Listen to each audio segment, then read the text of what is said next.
সামাজিক যোগাযোগ মাধ্যমে ভাইরাল হওয়া তাইজুল ইসলাম নিজের মতো করে তুলে ধরছিলেন প্রান্তিক মানুষের জীবন সংগ্রাম, কিন্তু তার সেই প্রচেষ্টা এখন অন্য এক বাস্তবতার মুখোমুখি। তার ভিডিও, তার ভাষা, এমনকি তার সরলতাকেও ব্যবহার করা হচ্ছে কন্টেন্টের উপকরণ হিসেবে। একটি ভিডিও ভাইরাল হওয়ার পরপরই তৈরি হচ্ছে ডজন খানেক কপি ভিডিও।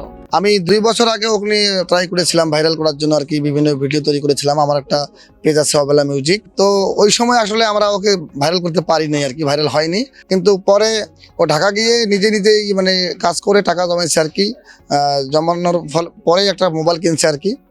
পরে ওই নিজেই ওর নিজের ইচ্ছাই ও ভিডিওগুলো শুরু করে দিয়েছে, এবং আল্লাপাকের ইচ্ছা ফেসবুক কোম্পানি ও ভাইরাল করে দিয়েছে একটা ভিডিওর বরাতে আর কি। ও অত্যন্ত সরল সোজা মানুষ, আমাদের এলাকার প্রত্যেকটা মানুষ ওকে ভালোবাসে। তাইজুলের ভিডিও কেটে এডিট করে নতুনভাবে উপস্থাপন করে বিভিন্ন কন্টেন্ট ক্রিয়েটর বাড়াচ্ছেন নিজেদের ভিউ, লাইক আর ফলোয়ার। কেউ দিচ্ছেন ব্যঙ্গাত্মক ভয়েস, কেউ বা বানাচ্ছেন মিম।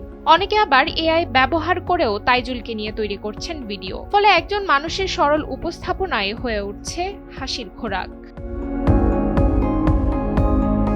তাইজুলের ভাষায় তার মূল উদ্দেশ্য ছিল বঞ্চিত মানুষের কথা বলা এবং ব্যক্তিগত হতাশা থেকে বের হয়ে আসা, কিন্তু সেই বার্তা ছাপিয়ে এখন বেশি আলোচনায় তার উপস্থাপনার ধরন।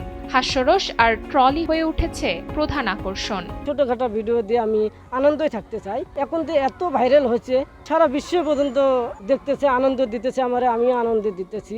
আসলে আমার ফেসবুক পেজে এখনো ডলার ঢোকে নাই, কোনো ইনকাম সোর্স এখনো ঢোকে নাই। এখন যদি আমি ভিডিও বানাই, আপনাদেরকে যদি সারা বিশ্বে যদি আমি আনন্দ দেই, তাহলে আমার পরিবার খাবে কি? আমি না আপনার কাছ থেকে 5 টাকা 10 টাকা করে নিয়ে খাইলাম।